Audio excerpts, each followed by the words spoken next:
Hi guys, welcome back. അപ്പോൾ ഇന്ന് കുറേ നാളായിട്ട് കുറേ പേര് ചോദിച്ചുകൊണ്ടിരുന്ന ഒരു വീഡിയോ ആണ് ചെയ്യുന്നത്, how I improved my English. അപ്പോൾ എൻ്റെ എക്സ്പീരിയൻസസ് മാത്രം പറയുന്ന ഒരു ചെറിയ വീഡിയോ ആയിരിക്കും. കുറച്ച് ടിപ്സൊക്കെ ഞാൻ പറയുന്നത്. ഞാൻ ഭയങ്കരമായിട്ട് ഇംഗ്ലീഷ് സംസാരിക്കുന്ന ഒരാളൊന്നുമല്ല, പക്ഷേ ഞാൻ നന്നായിട്ട് ഇമ്പ്രൂവ് ആയിട്ടുണ്ട്. ഒട്ടും ഇംഗ്ലീഷ് സംസാരിക്കാൻ അറിയാത്തതിൽ നിന്ന് ഞാൻ കുറേയൊക്കെ ഇമ്പ്രൂവ് ആയിട്ട് വന്നിട്ടുണ്ട്. സോ അതിന് ഞാൻ എന്തൊക്കെ ചെയ്തു, അല്ലെങ്കിൽ നിങ്ങൾക്കും എന്തൊക്കെ ചെയ്യാം, അങ്ങനെയുള്ള കുറച്ച് കാര്യങ്ങളാണ് ഞാൻ ഇന്നത്തെ വീഡിയോയിൽ പറയുന്നത്. സ്കൂളിലൊക്കെ പഠിക്കുന്ന സമയത്ത് ഇംഗ്ലീഷ് അങ്ങനെ ബേസിക് ആയിട്ടുള്ള ഇംഗ്ലീഷ് അറിയാം, വായിക്കാനറിയാം, എഴുതാനറിയാം എന്നുള്ളതല്ലാണ്ട് പറയാനായിട്ട് ഭയങ്കര ബുദ്ധിമുട്ട് തന്നെയാണ്. കാരണം നമ്മൾ സ്കൂളിലും അങ്ങനെ അങ്ങോട്ടും ഇങ്ങോട്ടും ഇംഗ്ലീഷൊന്നും അല്ല സംസാരിക്കുന്നത്. സോ ആ ഒരു ശീലം ഇല്ല, പ്രാക്ടീസ് ഇല്ല. പിന്നെ അത് കഴിഞ്ഞ് കോളേജിൽ കയറിയപ്പോൾ നമ്മുടെ ഭാഷ അല്ലാത്ത ആൾക്കാരുമായിട്ട് നമ്മൾ മിങ്കിൾ ചെയ്യേണ്ടി വരും, സംസാരിക്കേണ്ടി വരും. ആ സമയത്ത് ഇംഗ്ലീഷ് അത്യാവശ്യമാണ് കമ്മ്യൂണിക്കേഷന് വേണ്ടിയിട്ട് എന്നുള്ള ഒരു ചെറുതായിട്ടൊരു ബോധമൊക്കെ വന്നു തുടങ്ങി. പിന്നെ അതിനുശേഷം നമ്മൾ കരിയറിലേക്ക് നമ്മൾ ഇറങ്ങുന്ന സമയത്ത് നമ്മൾ കുറച്ചും കൂടെ നമുക്ക് എക്സ്പോഷർ കൂടുകയാണ്. അപ്പോൾ നമ്മൾ എന്തായാലും ഇംഗ്ലീഷ് ആവശ്യമായിട്ടുള്ള ഒരു അവസ്ഥ തന്നെ ആണ് എനിക്കിപ്പോൾ ഉള്ളത്. സോ എന്തെങ്കിലും ജോലികൾക്കൊക്കെ ഇംഗ്ലീഷ് നമുക്ക് ആവശ്യമാണ്. ആദ്യം തന്നെ എനിക്ക് ഇംഗ്ലീഷ് നന്നായിട്ട് സംസാരിക്കണം, അല്ലെങ്കിൽ എനിക്ക് ഇംഗ്ലീഷ് സംസാരിക്കാനായിട്ട് ഒരു ഉള്ളിൽ നിന്നൊരു വേണം അല്ലെങ്കിൽ ആ ഒരു ഫയർ, ഒരു ഡിസയർ, അല്ലെങ്കിൽ ഒരു മോട്ടിവേഷൻ അങ്ങനെയൊക്കെ ഉണ്ടായിരുന്നത് എനിക്ക് ഇൻഡയറക്റ്റ്ലി എനിക്കൊരു ഇൻഫ്ലുവൻസ് ഉണ്ടാക്കിയത് എൻ്റെ ചേച്ചിയാണ്. എൻ്റെ ചേച്ചി ഇവള് നന്നായിട്ട് ഇംഗ്ലീഷ് സംസാരിക്കും. അപ്പം നല്ലതായിട്ട് ഫ്ലുവൻ്റായിട്ട് സംസാരിക്കുകയും ചെയ്യും. പിന്നെ ഇവള് ഇടയ്ക്ക് നമ്മൾ വീട്ടിലൊക്കെ ഇരിക്കുമ്പോഴാണെങ്കിലും സാധാരണ കോൺവെർസേഷൻസിൽ ഇപ്പോൾ എന്നോടാണെങ്കിലും അല്ലെങ്കിൽ ആരോട് വീട്ടിൽ സംസാരിച്ചാലും, അതിപ്പോൾ എത്ര അമ്മൂമ്മനോട് സംസാരിക്കുന്നതാണെങ്കിൽ പോലും അവൾ ഇടയ്ക്ക് സംസാരിക്കും. അതായത് ഒരു 5 സെൻറ്റൻസ് പറഞ്ഞിട്ട് അവൾ ഒരു ഇംഗ്ലീഷ് ഇങ്ങനെ പറയും. അപ്പോൾ ഇടയ്ക്കിടയ്ക്ക് അവളിങ്ങനെ ഇംഗ്ലീഷ് സംസാരിക്കും. അപ്പോൾ ആദ്യമൊക്കെ അതെനിക്ക് ഒരു ഭയങ്കര ഇറിറ്റേഷനായിട്ടാണ് തോന്നിയത്. പക്ഷേ പിന്നെ at A point of life എവിടെയോ ഞാൻ ഇങ്ങനെ മനസ്സിലാക്കി അതാണ് എനിക്ക് കുറച്ചും കൂടെ എനിക്ക് ഇംഗ്ലീഷ് പഠിക്കണം, അല്ലെങ്കിൽ അവളെപ്പോലെ സംസാരിക്കണം എന്നുള്ള ഒരു ഇത് എനിക്ക് വന്നു. അല്ലെങ്കിൽ അവളെപ്പോലെ സംസാരിക്കാൻ ഞാൻ തുടങ്ങി, അവളെ ഞാൻ മിമിക് ചെയ്യാൻ തുടങ്ങി. ഞാനും ഇതുപോലെ സംസാരിക്കുന്ന സമയത്ത് അതെനിക്ക് ഇപ്പോഴും ആ ഒരു സംഭവമുണ്ട്. ഞാൻ ലൈവൊക്കെ ചെയ്യുമ്പോൾ എൻ്റെ ലൈവൊക്കെ കാണുന്നവരാണെങ്കിൽ എനിക്ക് മനസ്സിലാവും. കാരണം ഞാനിങ്ങനെ സംസാരിച്ചുകൊണ്ടിരിക്കുന്നുണ്ടൊക്കെ ഞാൻ ഇടയ്ക്കിടയ്ക്ക് ഇങ്ങനെ ഇംഗ്ലീഷ് സംസാരിച്ചുകൊണ്ടിരിക്കും. അതൊക്കെ അവളുടെ ആ ഒരു പാറ്റേൺ ഞാനിങ്ങനെ മിമിക് ചെയ്തെടുക്കുന്നതാണ്. പക്ഷേ എനിക്കത് ഭയങ്കരമായിട്ട് ഹെൽപ്പായിട്ടുണ്ട്. കാരണം അതിൽ നിന്നൊക്കെ ഞാൻ കുറേ കാര്യങ്ങൾ പഠിച്ചിട്ടുണ്ട്. ദ വേ ഓഫ് ടോക്കിങ്ങും പിന്നെ ജനറലി ഇപ്പോൾ ഗ്രാമറിൻ്റെ കാര്യമാണെങ്കിൽ അല്ലെങ്കിലൊക്കെ ഞാനിങ്ങനെ പഠിച്ചിട്ടുണ്ട്. സോ എപ്പോഴും എനിക്കതൊരു മോട്ടിവേഷൻ തന്നെയാണ്. എനിക്കെപ്പോഴും മനസ്സിലുണ്ട്, മനു സംസാരിക്കുന്ന പോലെ എനിക്കും സംസാരിക്കണം ഇംഗ്ലീഷ് എന്നുള്ളൊരു മോട്ടിവേഷൻ എനിക്കുണ്ട്. അതും ഒരു വൺ ഓഫ് ദ റീസൺസ് ആണ് എനിക്ക് ഒരു ഇന്നർ ഡ്രൈവ് കൊണ്ടുവരാൻ വേണ്ടിയിട്ട്. സോ ആദ്യം തന്നെ നമ്മൾ എന്തായാലും ഒരു കാര്യം ചെയ്യാൻ പോവുകയാണ്, നമ്മൾ പഠിക്കാൻ പോവുകയാണ്. സോ നമ്മളെ ത്രൂ ഔട്ട് ഈ ഒരു ജേർണിയിൽ നമ്മളെ കൺസിസ്റ്റൻ്റ് ആയിട്ട് നമ്മളെ ഇതേപോലെ ഒരു എനർജിയിൽ കൊണ്ടുപോകാൻ വേണ്ടിയിട്ട് എന്തെങ്കിലും ഒരു സോഴ്സ് ഓഫ് മോട്ടിവേഷൻ അല്ലെങ്കിൽ എന്തെങ്കിലും ഒരു റീസൺ നമുക്ക് എപ്പോഴും ഉണ്ടാവണം. അപ്പോൾ ഇത് എൻ്റെ വൺ ഓഫ് ദ റീസൺസ് ആണ്. പിന്നെ രണ്ടാമത്തെ റീസൺ എന്ന് പറയുന്നത്, എനിക്ക് ഓഫ് കോഴ്സ് ഇപ്പോൾ കരിയറിലാണെങ്കിലും ഒക്കെ നമ്മൾ എന്നും മലയാളികളോട് മാത്രമല്ല സംസാരിക്കുന്നത്. ഇപ്പോൾ ഈവൻ മലയാളികളോടാണെങ്കിൽ പോലും നമ്മൾ ഇംഗ്ലീഷിൽ സംസാരിക്കേണ്ട സാഹചര്യങ്ങൾ വരാറുണ്ട്. സോ അതുകൊണ്ട് എൻ്റെ കരിയറിലൊക്കെ എനിക്ക് അത്ര ഇമ്പോർട്ടൻ്റ് ആണ് ഇംഗ്ലീഷ് എന്ന് പറയുന്നത്. സോ അതുകൊണ്ട് നമ്മളെല്ലാവരും ആദ്യം നമ്മളുടെ ഒരു റീസണും നമ്മളുടെ ഒരു മോട്ടീവും എന്താണെന്നുള്ളത് കണ്ടുപിടിക്കുക, അത് സെറ്റ് ചെയ്ത് വെക്കുക എന്നുള്ളത് വെരി ഇമ്പോർട്ടൻറ്റ്. ഇനി ഞാൻ പറയാൻ പോകുന്നത് എന്തായാലും എല്ലാവർക്കും റിലേറ്റ് ചെയ്യാൻ പറ്റുന്ന ഒരു കാര്യമായിരിക്കും. നമുക്ക് സ്പീക്കിങ്ങിലാണ് നമുക്കൊരു കോൺഫിഡൻസ് കുറവ് വരുന്നത്. ബിക്കോസ് നമ്മൾ പ്രാക്ടീസ് ചെയ്യുന്നില്ല. We are not practising it enough. നമുക്ക് ഭൂരിഭാഗം ആൾക്കാർക്ക് നന്നായിട്ട് വായിക്കാൻ അറിയാം, എഴുതാൻ അറിയാം, കേൾക്കുമ്പോൾ മനസ്സിലാവുക ഒക്കെ ചെയ്യും. പക്ഷേ when A real situation comes up നമുക്ക് പറ്റുന്നില്ല. ബിക്കോസ് നമുക്ക് അതിനുള്ള പ്രാക്ടീസ് ഇല്ല. അതുകൊണ്ട് തന്നെയാണ്. എന്തുകൊണ്ട് പ്രാക്ടീസ് ഇല്ല എന്ന് ചോദിക്കുകയാണെങ്കിൽ, നമ്മൾ ജനറലി പ്രാക്ടീസ് ചെയ്യാൻ നമ്മൾ ആരും റെഡിയല്ല. അത് വേറെ ഒന്നും കൊണ്ടല്ല. നമുക്ക് പൊതുവേ നമുക്ക് ആൾക്കാർ കളിയാക്കും. നമ്മൾ ഇംഗ്ലീഷിൽ സംസാരിക്കും, നമ്മൾ ഫ്രണ്ട്സിനോട് ഇംഗ്ലീഷ് സംസാരിച്ചാൽ അവർ കളിയാക്കും. അല്ലെങ്കിൽ നമ്മൾ വീട്ടിലിരുന്ന് സംസാരിച്ചാൽ നമ്മളെ കളിയാക്കും. എപ്പോഴും കളിയാക്കലുകൾ ഉണ്ടാവും എന്നുള്ളത് പേടിച്ചിട്ട് തന്നെയാണ്. കളിയാക്കും, അത് ശരിയാണ്. നമുക്ക് നാട്ടുകാരെ മാറ്റാനോ ഒന്നും പറ്റില്ല. നമ്മൾ കളിയാക്കിക്കോട്ടെ. പക്ഷെ അവരെ കളിയാക്കുമല്ലോ എന്ന് വിചാരിച്ച് നമ്മൾ സംസാരിക്കാണ്ടിരുന്ന ആർക്കാ നഷ്ടം? നമുക്കേ നഷ്ടമുള്ളൂ. അപ്പോൾ ഞാൻ ലൈവിൽ പോകുന്ന സമയത്ത് ഇടയ്ക്ക് ചിലർ ചോദിക്കാറുണ്ട്, എന്തിനാണ് ഇങ്ങനെ ഇംഗ്ലീഷ് സംസാരിക്കണമെന്ന്. ഞാൻ ഇംഗ്ലീഷ് അങ്ങനെ ഇടയ്ക്ക് സംസാരിക്കുന്നതെന്ന് വെച്ചാൽ എനിക്ക് കംഫർട്ടബിൾ ആണത്. പിന്നെ എനിക്ക് പഠിക്കണം. ഞാനിങ്ങനെ സംസാരിച്ചാലേ എനിക്ക് പഠിക്കാൻ പറ്റുള്ളൂ. ഞാൻ ഒറ്റയ്ക്കിരുന്ന് റൂമിലിരുന്ന് ഒറ്റയ്ക്ക് കുറേ നേരം ഇരുന്ന് ഇംഗ്ലീഷ് സംസാരിക്കും. പക്ഷെ എന്നാലും ശരിക്കും അല്ലാണ്ടും ഞാൻ ആൾക്കാരോട് ഇൻറ്ററാക്ട് ചെയ്യുമ്പോഴും എനിക്ക് സംസാരിച്ചേ പറ്റൂ, എന്നാലേ ഞാൻ പഠിക്കുള്ളൂ. അതുപോലെ തന്നെ വേറൊരു ലിമിറ്റിംഗ് മൈൻഡ് സെറ്റാണ്, നമ്മൾ സംസാരിച്ചാൽ തെറ്റിപ്പോകുമോ എന്നുള്ളത്. ഉറപ്പായിട്ടും തെറ്റും. ആദ്യം കുറേ നാൾ തെറ്റ് തന്നെയായിരിക്കും നമ്മൾ പറയുക. തെറ്റ് പറഞ്ഞ് കുറച്ച് കഴിയുമ്പോൾ നമുക്ക് മനസ്സിലാവും അത് തെറ്റാണെന്നുള്ളത്. പിന്നെയാണ് നമ്മളത് ശരിയാക്കുന്നത്. അപ്പോൾ ആ ശരി നമ്മൾ കണ്ടുപിടിക്കണം, നമുക്ക് ഐഡൻറ്റിഫൈ ചെയ്യണമെന്നെങ്കിൽ നമ്മൾ ആദ്യം തെറ്റ് എന്താണെന്നുള്ളത് നമുക്ക് അറിയണം. എന്നാൽ മാത്രമേ നമുക്ക് ശരിയിലേക്ക് പോകാൻ പറ്റുള്ളൂ, കറക്റ്റായിട്ട് പറയാൻ പറ്റുള്ളൂ. സോ തെറ്റും വരും, മിസ്റ്റേക്സ് വരും. അപ്പോൾ പിന്നെ നമുക്ക് പുറത്ത് നമ്മൾ ആൾക്കാരോട് സംസാരിക്കുന്ന സമയത്ത് തെറ്റ് വരുത്തുന്നത് നമുക്കൊരു ബുദ്ധിമുട്ട് തന്നെയാണ്. നമുക്കത് അയ്യോ ഒരു നാണക്കേടാണ് തെറ്റിപ്പോവുക എന്നുള്ളത്. സോ മാക്സിമം നമ്മൾ തന്നെ പഠിക്കുക, നമ്മൾ തന്നെ പ്രാക്ടീസ് ചെയ്യുക. ഒറ്റയ്ക്കിരുന്ന് ഒരുപാട് പ്രാക്ടീസ് ചെയ്യുക, കുറേ ആക്ടിവിറ്റീസ് ചെയ്യുക. സ്പീക്ക് ചെയ്ത് കുറേ പ്രാക്ടീസ് ചെയ്ത് നമുക്ക് തെറ്റെന്താണ് ശരി എന്താണ് എന്നുള്ള ഒരു ഐഡൻറ്റിഫൈ ചെയ്യാനെങ്കിലും പറ്റുന്ന ആ ഒരു സ്റ്റേജ് എത്തുക. അത് അപ്പോഴേക്കും തന്നെ നമുക്ക് കുറേയൊക്കെ കോൺഫിഡൻസ് വരും. പിന്നെ നമ്മൾ ധൈര്യമായിട്ട് നമ്മൾ സംസാരിക്കുക എന്നുള്ളതാണ്. പിന്നെ ഇതുപോലെ കോൺഫിഡൻസ് കൂടാൻ വേണ്ടിയിട്ട് നമുക്ക് ഏറ്റവും കൂടുതൽ ഹെൽപ്പ് ചെയ്യുന്നൊരു കാര്യമാണ് വൊക്കാബുലറി. നമുക്ക് അത്യാവശ്യം ഒരു സ്ട്രോങ് വൊക്കാബുലറി ഉണ്ടെങ്കിൽ നമുക്കത് ഭയങ്കര കോൺഫിഡൻസ് ആണ്. കാരണം വൊക്കാബുലറി എന്ന് പറയുമ്പോൾ ഭയങ്കര കടിച്ചാൽ പൊട്ടാത്ത വാക്കുകൾ പറയുക എന്നുള്ളതല്ല. പക്ഷെ എന്നാലും നമ്മൾ ബേസിക് ഇംഗ്ലീഷ് വിട്ടിട്ട് കുറച്ചും കൂടെ ഒരു ഇൻ്റർമീഡിയറ്റ് ലെവലിലേക്കുള്ള അറ്റ്ലീസ്റ്റ് വൊക്കാബുലറി എങ്കിലും നമ്മൾ എപ്പോഴും യൂസ് ചെയ്യുന്ന വൊക്കാബുലറീസ് അല്ലാണ്ട്, വേർഡ്സ് അല്ലാണ്ട് ഡിഫറെൻ്റ് ആയിട്ടുള്ള വൊക്കാബുലറീസ് യൂസ് ചെയ്യുമ്പോൾ തന്നെ അത് നമ്മുടെ ഭയങ്കരമായിട്ട് നമ്മുടെ കോൺഫിഡൻസ് ബൂസ്റ്റ് ചെയ്യും. പിന്നെ അത് കേൾക്കാനും ഒരു സുഖമാണ്. നമ്മൾ ബേസിക് ഇംഗ്ലീഷ് അല്ല പറയുന്നതെന്നുള്ളതാണെന്നും തോന്നും. സോ അത് നമ്മുടെ കോൺഫിഡൻസ് ഭയങ്കരമായിട്ട് ബൂസ്റ്റ് ചെയ്യും. സോ എങ്ങനെയാണ് വൊക്കാബുലറി ഉണ്ടാക്കാൻ പറ്റുക? ഏറ്റവും നല്ല മെത്തേഡ് എന്ന് പറയുന്നത് വായിക്കുക എന്നുള്ളതാണ്. ബുക്സ് വായിക്കുമ്പോൾ നമുക്ക് ഒരുപാട് വൊക്കാബുലറി നമുക്ക് കിട്ടും. അത് വേണമെങ്കിൽ ഒരു ബുക്കിൽ നമുക്ക് കളക്ട് ചെയ്ത് വെക്കാം, അതിൻ്റെ മീനിങ് എഴുതി വെക്കാം. അതൊക്കെ നമ്മൾ ഒരുപാട് ആ ഒരു എക്സസൈസൊക്കെ നമ്മൾ ഒരുപാട് കേട്ടിട്ടുണ്ടാവും. ജസ്റ്റ് മേ ബി എല്ലാ ദിവസവും ഒരു 5 വേർഡ്സ് നമുക്കറിയാത്ത വേർഡ്സ് നമുക്ക് എഴുതി വെച്ച് അതിൻ്റെ കോണ്ടെക്സ്റ്റും അതിൻ്റെ മീനിങ്ങും ഒക്കെ എഴുതി വെച്ച് അതിൽ നമുക്ക് പ്രാക്ടീസ് ചെയ്യാം. സെൻറ്റൻസസ് നമുക്ക് ക്രിയേറ്റ് ചെയ്യാം ആ ഒരു വേർഡ്സൊക്കെ യൂസ് ചെയ്തിട്ട്. ആൻഡ് ആ വേർഡ്സ് ലിറ്ററലി നമ്മൾ യൂസ് ചെയ്യണം. പിന്നീട് നമ്മൾ യൂസേജ് കൂട്ടണം. നമ്മൾ പിന്നീട് ഒരു ആവശ്യം വരും, അതവിടെ എഴുതി വെച്ചിട്ട് പോകാനല്ല, ആവശ്യം വരുമ്പോൾ നമ്മൾ ഇതുപോലെ യൂസ് ചെയ്തുകൊണ്ടേയിരിക്കുക. അങ്ങനെ നമുക്കൊരു വൊക്കാബുലറി നമുക്ക് ഇങ്ങനെ മനസ്സിൽ പതിയും. അങ്ങനെ ചെയ്യാം. അങ്ങനെ പിന്നെ റീഡിങ്ങിൻ്റെ കാര്യം പറയുകയാണെങ്കിൽ I would always suggest beginners to start with fiction.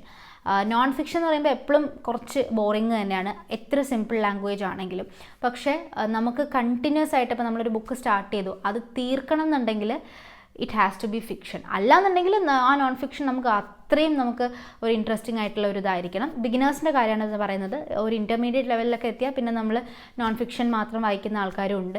So beginners ആണെങ്കിൽ എപ്പോഴും ഷോർട്ട് സ്റ്റോറീസ് എടുക്കാം. നോവൽസ് ഒന്നും എടുക്കുന്നതിനെക്കാട്ടി നല്ലത് ഷോർട്ട് സ്റ്റോറീസ് ഒക്കെ എടുക്കാം, പെട്ടെന്ന് തീർക്കാൻ പറ്റുന്ന ബുക്സ് അങ്ങനെയൊക്കെ എടുക്കുക. കഥയാവുമ്പോൾ നമ്മൾ വായിക്കും, നമ്മളങ്ങ് ഇരുന്ന് വായിച്ചോളും, ആ ഒരു ക്യൂരിയോസിറ്റി ഉള്ളതുകൊണ്ട്. പിന്നെ സ്ലോലി നമ്മൾ ബുക്സ് ചൂസ് ചെയ്യുന്നതിലേക്ക് നമ്മൾ കുറച്ചും കൂടെ കോൺഷ്യസ് ആവുക. അങ്ങനെ റീഡിങ് ഒരു മസ്റ്റ് ആയിട്ടുള്ളൊരു ഹാബിറ്റ് ആക്കുക. ഒരു ഡെയിലി ഒരു സ്റ്റാർട്ട് വിത്ത് 10 മിനിറ്റ്സ് അല്ലെങ്കിൽ 10 പേജസ് അങ്ങനെ സ്റ്റാർട്ട് ചെയ്യുക. ഇത്ര പേജസ് ഞാൻ ഇന്ന് വായിക്കും എന്നുള്ള രീതിയിൽ ചെറുതായിട്ടൊന്ന് ആ ഒരു ഹാബിറ്റ് കൊണ്ടുവരിക, കൺസിസ്റ്റൻ്റ് ആയിട്ട് പോവുക. ഇനി ഏറ്റവും കൂടുതൽ എന്നെ ഹെൽപ്പ് ചെയ്തിട്ടുള്ള ഒരു ആക്ടിവിറ്റിയാണ് ഞാൻ ഇനി പറയാൻ പോകുന്നത്. വളരെ സിമ്പിളായിട്ടുള്ളൊരു ആക്ടിവിറ്റിയാണ്, നമ്മളെല്ലാവരും ചെയ്യുന്നൊരു കാര്യമാണ് സെൽഫ് ടോക്ക്. നമ്മൾ സ്വന്തമായിട്ട് സംസാരിക്കുന്നത്. നമ്മൾ എല്ലാവരും സംസാരിക്കുമായിരിക്കും അല്ലേ? നമ്മൾ ഒറ്റയ്ക്ക് ഇരിക്കുമ്പോൾ നമ്മൾ ഇങ്ങനെ റൂമിലിരുന്ന് നമ്മൾ തന്നെ നമ്മളോട് തന്നെ ഇങ്ങനെ ഓരോ കാര്യങ്ങളൊക്കെ ഇങ്ങനെ പറഞ്ഞുകൊണ്ടിരിക്കുമായിരിക്കും അല്ലേ? ഞാൻ പറയാറുണ്ട്, ഒരുപാട് പറയാറുണ്ട്. എന്നോട് ഇടയ്ക്ക് അമ്മ വന്ന് ചോദിക്കാറുണ്ട്, നീ ആരോടാ സംസാരിക്കണേ, എന്താ നീ സംസാരിക്കണേന്ന്. ഞാൻ എന്നോട് തന്നെ നമ്മളിങ്ങനെ ഓരോരോ കാര്യങ്ങൾ ഇങ്ങനെ സംസാരിച്ചുകൊണ്ടിരിക്കില്ലേ. സോ അത് ഞാൻ പൊതുവേ ഞാൻ അങ്ങനെ ആ ഒരു ഹാബിറ്റ് എനിക്ക് കൂടുതലാണ്. അപ്പോൾ ഞാൻ എപ്പോഴും സംസാരിച്ചുകൊണ്ടിരുന്നത് മലയാളത്തിൽ തന്നെയാണ്. പിന്നെ സ്ലോലി ഞാൻ വിചാരിച്ചു ഓക്കെ എന്തായാലും ഞാൻ കുറേ ഇങ്ങനെ സംസാരിക്കുന്നുണ്ട്, കുറേ കാര്യങ്ങൾ ഞാനിങ്ങനെ നറേറ്റ് ചെയ്യുന്നുണ്ട്, കുറേ കാര്യങ്ങളെക്കുറിച്ച് ഞാനിങ്ങനെ എൻ്റെ മനസ്സിലുള്ള കാര്യങ്ങളൊക്കെ ഇങ്ങനെ പറയുന്നുണ്ട്, എന്നോട് തന്നെ വേറെ ആരും കേൾക്കുന്നുമില്ല. അപ്പോൾ ഞാൻ വിചാരിച്ചു ഓക്കെ എനിക്ക് എന്തുകൊണ്ട് ഇത് ഇംഗ്ലീഷിൽ ചെയ്തുകൂടാ, so that I can improve my English also. അപ്പോൾ അങ്ങനെയാണ് ഞാൻ ഈ സെൽഫ് ടോക്ക് എന്ന് പറയുന്നത് ഞാൻ കുറച്ചും കൂടെ ഇംഗ്ലീഷിലേക്ക്, കംപ്ലീറ്റ് ആയിട്ട് ഇംഗ്ലീഷിലേക്ക് മാറിയെന്നല്ല, പക്ഷെ എന്നാലും കുറച്ചും കൂടെ ഞാൻ ഇംഗ്ലീഷിലും സംസാരിക്കാനായിട്ട് തുടങ്ങി. അല്ലാന്നുണ്ടെങ്കിൽ ഞാനിപ്പോൾ എന്തെങ്കിലും ഒരു കാര്യം ഇങ്ങനെ സംസാരിച്ചതിന് ശേഷം അതിന് ആ സെയിം കാര്യം തന്നെ ഞാൻ ഇംഗ്ലീഷിൽ സംസാരിക്കാൻ തുടങ്ങി. അങ്ങനെ ഞാൻ പ്രാക്ടീസ് ചെയ്യാൻ തുടങ്ങി. അതാണ് എനിക്ക് തോന്നുന്നു ഏറ്റവും കൂടുതൽ എന്നെ ഹെൽപ്പ് ചെയ്തത്. ഞാൻ ഒറ്റയ്ക്ക് തന്നെ എന്നോട് സംസാരിച്ച് അതെന്തും ആവാം. ചിലപ്പോൾ ഇപ്പം എന്താണ് ഇപ്പം ഇന്ന് നടന്നൊരു സംഭവത്തെക്കുറിച്ചായിരിക്കാം, അല്ലെങ്കിൽ ഇന്ന് ഞാൻ എന്ത് ചെയ്തു എന്നുള്ളതിനെക്കുറിച്ചായിരിക്കാം, അല്ലെങ്കിൽ എൻ്റെ ഒരു പഴയ മെമ്മറി എന്തിനെങ്കിലും കുറിച്ചായിരിക്കാം, അല്ലെങ്കിൽ എന്തെങ്കിലും എൻ്റെ എന്തെങ്കിലും കാര്യങ്ങളിൽ എൻ്റെ ഒപ്പീനിയൻ ആയിരിക്കാം, എന്തെങ്കിലും ആയിരിക്കാം. അല്ലെങ്കിൽ നമ്മൾ ഇങ്ങനെ ഇമാജിനറി സിറ്റുവേഷൻസ് നമ്മൾ തന്നെ ഇങ്ങനെ സിനാരിയോസ് ക്രിയേറ്റ് ചെയ്യില്ലേ, നമ്മൾ ഫേക്ക് സിനാരിയോസ് നമ്മൾ ക്രിയേറ്റ് ചെയ്യില്ലേ. അപ്പോൾ അങ്ങനെ സംസാരിക്കുന്നതാവും, നമ്മൾ ഒരാളോട് സംസാരിക്കുന്നത് പോലെ നമ്മൾ ആക്ട് ചെയ്തിട്ട് നമ്മൾ അങ്ങനെ സംസാരിക്കുന്നതാവാം. ഇതൊരു പ്രാക്ടീസായി വന്നതിന് ശേഷം ഞാൻ നേരത്തെ പറഞ്ഞ പോലെ അറ്റ് എ പോയിന്റ് നമുക്ക് മനസ്സിലായി തുടങ്ങും ഇത് തെറ്റാണോ ശരിയാണോ എന്നുള്ളത്. പിന്നെ നമുക്ക് സ്ലോലി അത് നമുക്ക് തിരുത്താനും പറ്റും, നമുക്ക് ശരിയിലേക്ക് നമുക്ക് പോകാനും പറ്റും. അപ്പോൾ ഇപ്പം നിങ്ങൾക്കൊരു ഡൗട്ട് ഉണ്ടാവും, എങ്ങനെയാണ് ഒറ്റയ്ക്കിരുന്നാലും പിന്നെ എങ്ങനെയാണ് നമ്മൾ തിരുത്തുക അല്ലെങ്കിൽ തെറ്റാണെന്ന് എങ്ങനെയാണ് മനസ്സിലാക്കുക എന്നുള്ളത്. സോ അതിന് നമ്മൾ ഈ ഒറ്റയ്ക്കിരുന്ന് സംസാരിച്ചാൽ മാത്രം പോരാ, നമ്മുടെ ബാക്കി ആക്ടിവിറ്റീസും കൂടെ ഡിപ്പെൻഡ് ചെയ്തിരിക്കും. ബാക്കി ആക്ടിവിറ്റീസ് നമ്മുടെ റീഡിങ് ഇമ്പ്രൂവ് ആകും തോറും, അല്ലെങ്കിൽ നമ്മൾ ലിസണിങ് കൂടുതൽ നമ്മൾ കേൾക്കും തോറും നമുക്ക് കൂടുതൽ പഠിക്കാൻ പറ്റും. കുറേ നമുക്ക് മനസ്സിലാവും എന്തൊക്കെയാണ് ശരി എന്തൊക്കെയാണ് തെറ്റെന്നുള്ളത്. അപ്പോൾ ഇതെല്ലാം കൂടെ കമ്പൈൻ ചെയ്താണ് നമ്മൾ ആ ഒരു സ്റ്റേജിലേക്ക് എത്തുന്നത്, ശരിയും തെറ്റും കണ്ടുപിടിക്കാനുള്ള ഐഡൻറ്റിഫൈ ചെയ്യാനുള്ള ഒരു സ്റ്റേജിലേക്ക് നമ്മൾ എത്തുന്നത്. പിന്നെ ക്വിക്കായിട്ട് ചെയ്യാൻ പറ്റുന്ന 2 ആക്ടിവിറ്റീസ് ഞാൻ ഓൾറെഡി യൂട്യൂബിൽ ഷോർട്സ് ആയിട്ട് ഇട്ടിട്ടുണ്ടായിരുന്നു. നമ്മൾ ജസ്റ്റ് ഏതെങ്കിലും നമുക്ക് ഇഷ്ടമുള്ള ഒരാളുടെ ഒരു ഇൻ്റർവ്യൂവോ അല്ലെങ്കിൽ ഏതെങ്കിലും ഒരു സെലിബ്രിറ്റീസിൻ്റെ ഇൻ്റർവ്യൂവോ അല്ലെങ്കിൽ ഏതെങ്കിലും ഒരു നമ്മുടെ ഫേവറേറ്റ് ഷോയോ എന്തെങ്കിലും അതിനകത്ത് ആരെങ്കിലും എന്തെങ്കിലും സംസാരിക്കുന്നത് ജസ്റ്റ് ഒരു 2 minutes അവർ സംസാരിക്കുന്നത് എന്താണെന്ന് കേട്ടിട്ട് അതിനെ നമ്മൾ റിപ്പീറ്റ് ചെയ്യുന്നത് ഷാഡോ ടെക്നിക്ക് എന്ന് പറയും.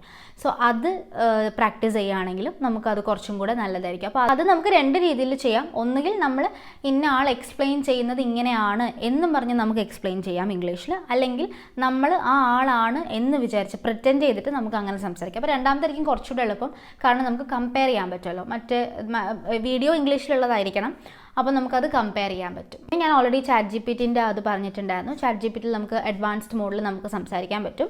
അഡ്വാൻസ്ഡ് മോഡിൽ ആ ഒരു ഷോർട്സ് ഞാൻ ഇട്ടപ്പോൾ ഒരുപാട് പേർക്ക് ഡൗട്ട് വന്നതാണ്, അത് ഫ്രീ ആണോ പെയ്ഡ് ആണോ എന്നുള്ളത്. നമുക്ക് ഒരു ലിമിറ്റ് ഉണ്ട്, 10 minutes എന്തോ ആണ് ഒരു അക്കൗണ്ടിൽ വരുന്ന ലിമിറ്റ്. അത് കഴിഞ്ഞാൽ പിന്നെ അത് പെയ്ഡ് വേർഷനാണ്. അഡ്വാൻസ്ഡ് മോഡിന് മാത്രമാണ് ഒരു പെയ്ഡ് വേർഷൻ ഉള്ളത്, ബാക്കി നമുക്ക് ടെക്സ്റ്റ് മോഡിന് പെയ്ഡ് വേർഷൻ ഇല്ല. ഇപ്പോൾ അഡ്വാൻസ്ഡ് മോഡ് തന്നെ എടുക്കണമെന്നില്ല, ടെക്സ്റ്റ് മോഡും എടുക്കാം. ടെക്സ്റ്റ് മോഡിൽ നമ്മൾ ജസ്റ്റ് ഒന്ന് മൈക്ക് ഓൺ ചെയ്ത് നമ്മൾ കാര്യങ്ങൾ ഇങ്ങനെ സംസാരിക്കുക, പക്ഷെ നമുക്ക് കിട്ടുന്ന ഔട്ട്പുട്ട് എന്ന് പറയുന്നത് നമുക്ക് ടെക്സ്റ്റിലായിരിക്കും. നമുക്ക് കേൾക്കാൻ പറ്റില്ല, ടെക്സ്റ്റിലായിരിക്കും നമുക്ക് കിട്ടുക. പക്ഷെ നമ്മളിവിടെ നിന്ന് നമുക്ക് സംസാരിക്കാം. അപ്പം നല്ല രീതിയിൽ തന്നെ ഒരു ഹ്യൂമൻ കോൺവെർസേഷൻ തന്നെ നല്ല രീതിയിൽ നമുക്കവിടെ കൊണ്ടുപോകാൻ പറ്റും.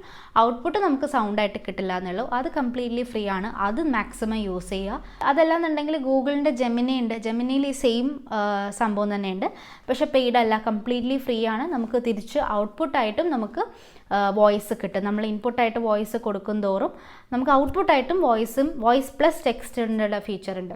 അങ്ങോട്ട് ഇൻപുട്ട് നമ്മൾ വോയിസ് റെക്കോർഡ് ചെയ്ത് നമ്മളൊരു കാര്യം ചോദിക്കുമ്പോൾ നമുക്ക് തിരിച്ച് അത് ടെക്സ്റ്റായിട്ട് വരും. എന്നിട്ട് ആ ടെക്സ്റ്റ് ഇങ്ങനെ വായിക്കുന്നുണ്ടാവും, ജെമിനി തന്നെ ഇങ്ങനെ വായിക്കുന്നുണ്ടാവും. അത് യൂസ് ചെയ്യാം. അങ്ങനെയുള്ള ടൂൾസ് യൂസ് ചെയ്യാം. പിന്നെ കുറേ ആപ്സ് ഒക്കെ ഉണ്ടല്ലോ ഇപ്പോൾ ഇംഗ്ലീഷ് ഇമ്പ്രൂവ് ചെയ്യാനും നമ്മുടെ സ്പീക്കിംഗ് ഇമ്പ്രൂവ് ചെയ്യാനും പിന്നെ വൊക്കാബുലറി ഇമ്പ്രൂവ് ചെയ്യാനൊക്കെ അങ്ങനെ കുറേ ആപ്സ് ഒക്കെ ഉണ്ട്, അതൊക്കെ യൂസ് ചെയ്യാം. ഡിയോലിംഗോ നല്ലതാണ്, ഡിയോലിംഗോ ഞാൻ യൂസ് ചെയ്തിട്ടുണ്ട്. പിന്നെ വേറെ ആപ്സ് italki എന്ന് പറഞ്ഞൊരു ആപ്പ് ഉണ്ട്. italki ഞാൻ ഒരുപാട് നാൾ യൂസ് ചെയ്തിട്ടുണ്ടായിരുന്നില്ല, കുറച്ച് നാളെ യൂസ് ചെയ്തിട്ടുണ്ടായിരുന്നുള്ളൂ. ഡിയോലിംഗോ ഞാൻ അത്യാവശ്യം യൂസ് ചെയ്തിട്ടുണ്ടായിരുന്നു. ഇംഗ്ലീഷ് പഠിക്കാൻ തന്നെയാണ്, വേറെ ലാംഗ്വേജ് പഠിക്കാനല്ല. പിന്നെ അങ്ങനെയുള്ള ടൂൾസ്, അതിൻ്റെ ഹെൽപ്പ് മാക്സിമം എടുക്കുക. ടൂൾസൊക്കെ ഉണ്ട്, ഒത്തിരി ടൂൾസ് ഉണ്ട്, റിസോഴ്സസ് ഒക്കെ ഒത്തിരി ഉണ്ട്. നമ്മൾ പഠിച്ചാൽ മാത്രം മതി. അല്ലാന്നുണ്ടെങ്കിൽ ഇനി അങ്ങനെ നമ്മൾ ഇംഗ്ലീഷ് പഠിക്കുന്നു എന്നുള്ള ഒരു ഫീല് വരാണ്ടിരിക്കാൻ നമുക്ക് മൂവീസ് കാണാം ഇംഗ്ലീഷിൽ, അല്ലെങ്കിൽ നമുക്ക് TV ഷോസൊക്കെ ഇംഗ്ലീഷിലുള്ളത് കാണാം. മലയാളത്തിലോ അല്ലെങ്കിൽ വേറെ ഏതെങ്കിലും ഭാഷയിൽ വീഡിയോസ് യൂട്യൂബിലൊക്കെ കാണുമ്പോൾ try to turn on the captions, English subtitles on ചെയ്ത് കണ്ടു നോക്കാം. Above all these things you have to be consistent. നന്നായി നമ്മളിപ്പോൾ എല്ലാവർക്കും പറ്റുന്നൊരു മിസ്റ്റേക്കും അതാണ്. എനിക്കും അത് ഒരുപാട് പ്രാവശ്യം പറ്റിയിട്ടുണ്ട്. എപ്പോഴും ഇംഗ്ലീഷ് പഠിക്കാമെന്ന് വിചാരിച്ച് തുടങ്ങും, 2 ദിവസം ആ ഒരു ആവേശം ഉണ്ടാവും, പിന്നെ അതങ്ങ് പോയി. അപ്പോൾ അത് ഇല്ലാണ്ട് ആ ഒരു സ്ട്രീക്ക് കണ്ടിന്യൂസ് ആയിട്ട് ഇങ്ങനെ കൊണ്ടുപോകാൻ പറ്റുക എന്നുള്ളതാണ്. നമ്മൾ കുറച്ചെങ്കിലും പഠിച്ചാൽ മതി. ഒരു just take 5 minutes out of your time. 5 minutes മാത്രം ഡെയിലി നിങ്ങൾ കുറച്ച് ഇരുന്ന് നോക്കൂ. ഇതിന് വേണ്ടി ഒരു എഫേർട്ട് ഇട്ട് നോക്കൂ. മെല്ലെ അത് 10 minutes ആക്കാം, 15 minutes ആക്കാം. അങ്ങനെ മെല്ലെ അത് കൂട്ടി കൊണ്ടുവരിക. അപ്പോൾ അത് കൂട്ടണമെന്നുണ്ടെങ്കിൽ ആദ്യം കൺസിസ്റ്റൻ്റ് ആയിട്ട് പോകണം. അപ്പോൾ കൺസിസ്റ്റൻ്റ് ഒരു ഹാബിറ്റ് ആക്കാനായിട്ട് ശ്രമിക്കുക. അറ്റോമിക് ഹാബിറ്റ്സ് വായിച്ചിട്ടുള്ളവർക്കാണെങ്കിൽ മനസ്സിലാവും. നമ്മൾ ഹാബിറ്റ് സ്റ്റാക്കിങ് ചെയ്യാൻ പറ്റുകയാണെങ്കിൽ, അതായത് നമ്മളൊരു ഓർഡറിൽ തന്നെ ഒരു ഹാബിറ്റ് ഒരു ആക്ടിവിറ്റി നമ്മൾ ചെയ്യുക. ആ ഒരു ഓർഡറിൽ നമ്മൾ ചെയ്ത് കഴിയുമ്പോഴേക്കും പിന്നെ നമുക്കതൊരു ഹാബിറ്റായിട്ട് മാറും. ഫോർ എക്സാമ്പിൾ, ഇപ്പോൾ രാവിലെയാണ് നിങ്ങൾ ചെയ്യാൻ ഉദ്ദേശിക്കുന്നതെങ്കിൽ രാവിലെ എണീറ്റ് കഴിഞ്ഞ് പല്ല് തേച്ചതിന് ശേഷം നെക്സ്റ്റ് ആക്ടിവിറ്റി ഈസ് ഈ ഇംഗ്ലീഷ് സ്പീക്കിംഗ് പ്രാക്ടീസ്. എന്നുള്ളത് നിങ്ങൾ ഫിക്സ് ചെയ്യുക. എന്നിട്ട് അത് കുറച്ച് ദിവസം ചെയ്ത് കഴിയുമ്പോഴേക്കും ഓട്ടോമാറ്റിക്കലി നിങ്ങൾക്കത് ചെയ്യാനായിട്ടുള്ളത് വരും. അപ്പോൾ ഇത്രയേ ഉള്ളൂ ഈ വീഡിയോ. ഞാൻ ഈ വീഡിയോ എനിക്ക് ഒരുപാട് സ്ട്രക്ചറായിട്ടല്ല ഞാൻ ചെയ്തേക്കുന്നത്. എനിക്ക് വർക്കായ കുറേ കാര്യങ്ങൾ ഞാൻ റോ ആയിട്ട് പറഞ്ഞതാണ്. ഞാൻ പ്രോപ്പറായിട്ട് സ്ട്രക്ചർ ആക്കിയിട്ടുണ്ടായിരുന്നില്ല, പെട്ടെന്ന് ഷൂട്ട് ചെയ്തൊരു വീഡിയോ ആണ്. സോ നിങ്ങളിതിൽ ഏതൊക്കെയാണ് യൂസ് ചെയ്യുന്നതെന്നുള്ളത് എന്തായാലും കമൻറ്റ് ചെയ്യുക. ഇതല്ലാണ്ട് വേറെ ഒരുപാട് മെത്തേഡ്സ് ഉണ്ടാവും. നിങ്ങൾ പലരും യൂസ് ചെയ്ത ഒരുപാട് മെത്തേഡ്സ്, ഇപ്പോഴും യൂസ് ചെയ്യുന്ന ഒരുപാട് മെത്തേഡ്സ് ഉണ്ടാവും. അതൊക്കെ കമൻസിലിടുക. അപ്പോൾ എല്ലാവർക്കും അങ്ങോട്ടും ഇങ്ങോട്ടും പഠിക്കാൻ പറ്റട്ടെ, എനിക്കും പഠിക്കാൻ പറ്റട്ടെ. സോ നിങ്ങൾക്ക് വീഡിയോ ഇഷ്ടമായിട്ടുണ്ടെങ്കിൽ ലൈക്ക് ചെയ്യാം, സബ്സ്ക്രൈബ് ചെയ്യാം. അപ്പോൾ അടുത്ത വീഡിയോയിൽ കാണാം. Bye bye.